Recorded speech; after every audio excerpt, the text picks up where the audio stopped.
بسم اللہ الرحمن الرحیم الحمدللہ وحدہ والصلاة والسلام علی من لا نبی بعدہ اما بعد فاعوذ باللہ من الشیطان الرجیم بسم اللہ الرحمن الرحیم۔ آج کا یہ مبارک پروگرام ماہ رمضان کی نشریات کے حوالے سے روزے کے متعلق گفتگو جو ہے رسول اللہ صلی اللہ علیہ وسلم کی احادیث مبارکہ کے حوالے سے کہ جو روزے ہیں ان کی فضیلت اور روزے کی برکت آقا علیہ الصلوۃ والسلام نے جو ارشاد فرمائی۔ بخاری شریف کے اندر میرے آقا علیہ الصلوۃ والسلام کا فرمان مبارک ہے، حضرت سیدنا ابو ہریرہ رضی اللہ تعالی عنہ فرماتے ہیں کہ رسول اللہ صلی اللہ علیہ وسلم نے فرمایا کہ جب رمضان داخل ہوتا ہے تو جنت کے دروازے کھول دیے جاتے ہیں اور جہنم کے دروازے بند کر دیے جاتے ہیں اور شیطانوں کو جکڑ دیا جاتا ہے۔ مسلم شریف کے اندر حدیث نمبر 2395 اور بخاری شریف کے اندر انٹرنیشنل نمبر کے مطابق 3288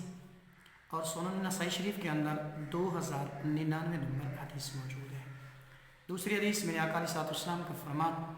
حضرت سہل ابن سعد رضی اللہ تعالیٰ عنہ فرماتے ہیں کہ رسول اللہ صلی اللہ علیہ وسلم نے فرمایا جنت کے 8 دروازے ہیں، ان میں سے ایک دروازے کا نام ریان ہے، اس دروازے میں صرف روزے دار گزریں گے۔ مسلم شریف کے اندر حدیث نمبر 281، بخاری شریف کے اندر حدیث نمبر 3258 اور ابن ماجہ شریف کے اندر 1644 نمبر حدیث نمبر۔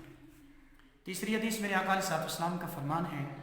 حضرت سیدنا ابو ہریرہ رضی اللہ تعالیٰ عنہ فرماتے ہیں کہ رسول اللہ صلی اللہ علیہ وسلم نے فرمایا کہ جس نے ایمان کے ساتھ اپنا محاسبہ کیا، محاسبہ کرتے ہوئے اس نے رمضان کے روزے رکھے تو فرمایا اس کے تمام سابقہ گناہ معاف کر دیے جاتے ہیں،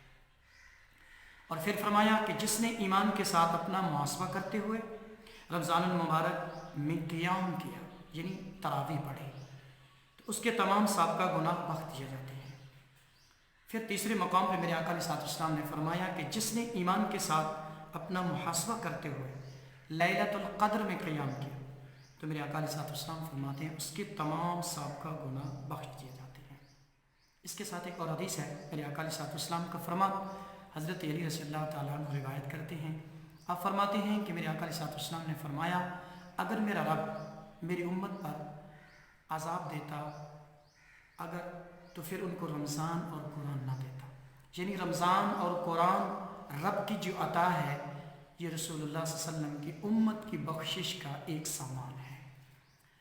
چوتھے نمبر پر حدیث میرے آقا علیہ الصلوۃ والسلام کا فرمان ہے، حضرت عبداللہ ابن عباس رضی اللہ تعالیٰ عنہ فرماتے ہیں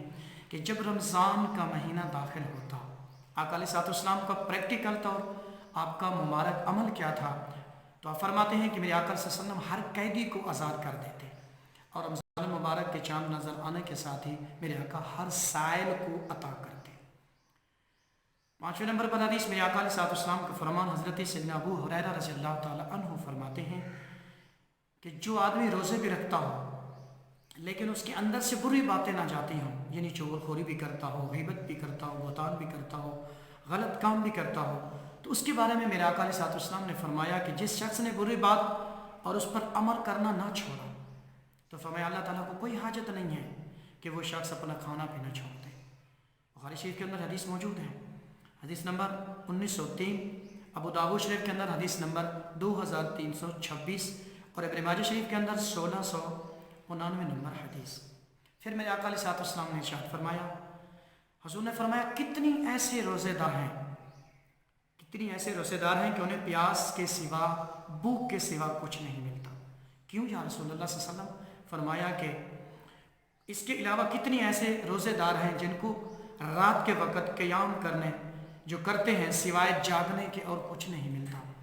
کیوں؟ اس کا مقصد کیا ہے؟ فرمایا وہ روزے رکھتے ہیں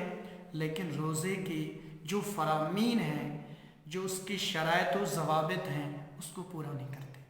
اور رات کو اگر قیام کرتے ہیں تو قیام میں اللہ اور اس کے رسول کی رضا نہیں ہوتی، تو فرمایا اس کا قیام بھی کسی کھاتے میں نہیں جائے گا۔ اور اس کا روزہ جو ہے نا سارا دن وہ روزہ رکھے، بھوکا پیاسا مرے، لیکن اس کی زبان سے چغل خوری، غیبت، بہتان، اس طرح سے لوازمات اس کی زبان سے جاری رہیں، تو فرمایا اس کے بھوکے پیاسے رہنے کے سوا اور اس کو کچھ نہیں ملے گا۔ اور اس کے علاوہ آخری حدیث میرے آقا علیہ السلام کا فرمان ہے، حضور فرماتے ہیں کہ روزے دار کے لیے 2 خوشیاں ہیں۔ کون کون سی؟ فرمایا ایک خوشی جب وہ افطار کرتا ہے، یعنی افطار کے وقت، اور دوسری خوشی فرمایا اپنے رب سے ملتے وقت۔ افطار کے وقت کون سی خوشی ہے؟ فرمایا جب روزے دار افطاری کرتا ہے تو اپنے رب کے ہاں جو مانگتا ہے میرا رب اس کو افطاری کے وقت عطا فرما دیتا ہے۔ اور جب بروز قیامت اللہ رب العالمین جل شانہ سے جب اس کی ملاقات ہوگی تو اس وقت کیا ملے گا روزے دار کو؟ اس کو روزے دار کو یہی ہوگا کہ اللہ پاک اپنے حجابات اٹھا کر بغیر حجاب کے اپنی شیان شان، جس طرح اس رب کی شان ہے، وہ اپنے بندے کو اپنا دیدار الہی نصیب فرمائے گا۔ اور پھر آگے میرے آقا کا فرمان ہے کہ روزے دار شام کے وقت اس کے منہ سے بہت ساری سمیل آتی ہے، بو آتی ہے، تو میرے آقا فرماتے ہیں وہ روزے دار کے جو منہ سے بو نکلتی ہے وہ میرے رب تعالیٰ کو کستوری سے بھی زیادہ پسند ہوتی ہے۔ اللہ کی بارگاہ میں دعا کرتے ہیں مالک کریم ہمیں صحیح معنی روزے کو رکھنے کی توفیق نصیب فرمائے، اور روزے کے جتنی لوازمات ہیں، شرائط ہیں، ضوابط ہیں، اس کی جتنی ہی روزے رکھنے کی طریقہ کار ہیں، تو میرے آقا علیہ السلام کے فرمانان کے مبارک کے مطابق اللہ پاک صاحب ہمیں اسی طرح ہی روزے رکھنے کی توفیق نصیب فرمائے۔ آمین و آخر دعوانا الحمدللہ۔